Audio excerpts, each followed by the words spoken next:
কংগ্ৰেছৰ মেনিফেষ্টোত দুটামান অতি সাংঘাতিক কথা লিপিবদ্ধ কৰা হৈছে। আপোনালোকে জানে যে আমাৰ ভাৰতত আমি যেতিয়া ডাঙৰ হওঁ তেতিয়া আমাক দেউতা মাই ঘৰৰ কিবা নহয় কিবা সম্পত্তি দিয়ে বা আমিও চেষ্টা কৰোঁ যে আমাৰ জীৱনকালত আমি কিবা এটা কৰোঁ আৰু আমাৰ ল'ৰা ছোৱালীৰ কাৰণে কিবা এটা যাতে এৰি থৈ যাব পাৰোঁ।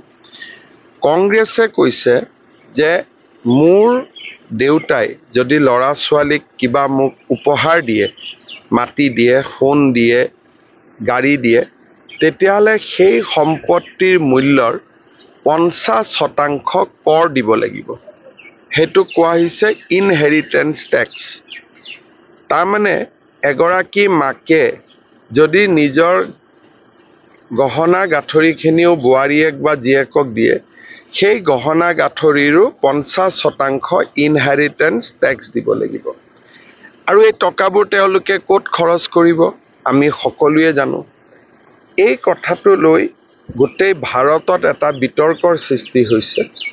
কংগ্ৰেছৰ দুই এজন সদস্যই এতিয়া সেই ঘটনাটোৰ পৰা তেওঁলোকে হাতসাৰা মন্তব্যও কৰিছে। কিন্তু ইনহেৰিটেন্স টেক্সৰ যিটো বিষয়, উত্তৰাধিকাৰী কৰৰ যিটো বিষয় তেওঁলোকে আনিলে, সি সমগ্ৰ ভাৰততে মধ্যবিত্ত আৰু এছপাৰেশ্যনেল যিটো ক্লাছ, নিঅ' মিডল ক্লাছ বুলি কওঁ, তেওঁলোকৰ মাজত এটা হাহাকাৰ সৃষ্টি কৰিছে আৰু ৰাইজে কংগ্ৰেছক গৰিহণা দিছে। চাওক, আপোনালোকে জানে যে BTADত সমস্যা আছে, এটা সমস্যা জৰ্জৰিত অঞ্চল আছিল, সংঘৰ্ষ জৰ্জৰিত অঞ্চল আছিল। যিটো সময়ত অশান্ত আছিল সেই সময়ত মানুহে সমস্যাবিলাক লুকাই থৈছিলে। তেতিয়া মানুহৰ মাত্ৰ কথা আছিল যে জীৱন আৰু সম্পত্তি ৰক্ষা হ'ব লাগে। সেইকাৰণে যোৱা 20 বছৰ মানুহে নিজৰ সমস্যাৰ কথা কাকো কোৱাই নাছিল। আৰু অসমৰ কোনো মুখ্যমন্ত্ৰীয়ে ৰাতি কেতিয়াও কোকৰাঝাৰ বা ওদালগুৰিত ৰাতি কেতিয়াও থকাও নাছিলে। যেতিয়াৰ পৰা মই মাজে মাজে আহি 6 মাহ 7 মাহৰ মূৰে মূৰে কোকৰাঝাৰত ৰাতি থকা কৰিছোঁ, গোসাইগাঁৱত ৰাতি থকা কৰিছোঁ, মানুহে বিভিন্ন সমস্যা আহি মোক কয়। কিছু সমস্যা মই সমাধান কৰিব পাৰিছোঁ, কিছু সমস্যা সমাধানৰ আলাপ আলোচনা আমি কৰি থাকোঁ। এই যে ৰাতি মই থাকোঁ, ই ৰাইজৰ মনত এটা আস্থা আৰু বিশ্বাসৰ সৃষ্টি কৰে। অহা 3 তাৰিখেও মই বাক্সা জিলাত ৰাতিপুৱা মোৰ ইয়াত মিটিং আছে, কোকৰাঝাৰত ৰোড শ্ব' আছে।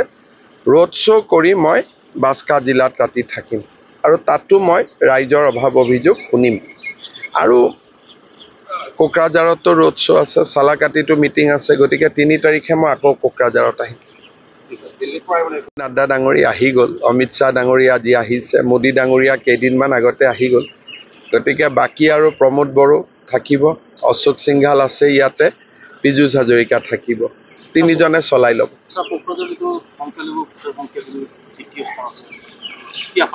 চাওক, এই ইলেকশ্যনটো সংখ্যালঘু সংখ্যাগুৰু বুলি হোৱা নাই।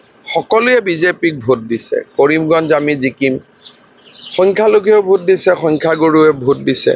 নগাঁৱত আমি জিকাৰ সম্ভাৱনা উজ্জ্বল, সংখ্যালঘুৱেও ভোট দিছে, সংখ্যাগুৰুৱে ভোট দিছে। আৰু কোকৰাঝাৰততো ট্ৰেক্টৰ আছে, ট্ৰেক্টৰততো সংখ্যালঘু সংখ্যাগুৰু সকলোৱে আগৰ পৰাই ভোট দিয়ে। গতিকে ইয়াততো তেনেকুৱা সমস্যাও নাই, কাৰণ ট্ৰেক্টৰততো হিন্দু আছে, মুছলমানো আছে, খ্ৰীষ্টিয়ানো আছে, বুদ্ধিষ্ট আছে, শিখ আছে, জৈন আছে, সকলো আছে। ধুবুৰীত মই এতিয়ালৈকে যোৱা নাই, বৰপেটাত মই আজি কৰিম। বৰপেটাখন আমি অনায়াসে জিকিম। ধুবুৰীত মোৰ পৰহিৰ পৰা কেম্পেইন আছে, তেতিয়া মই গম পাম ধুবুৰীৰ পৰিৱেশ।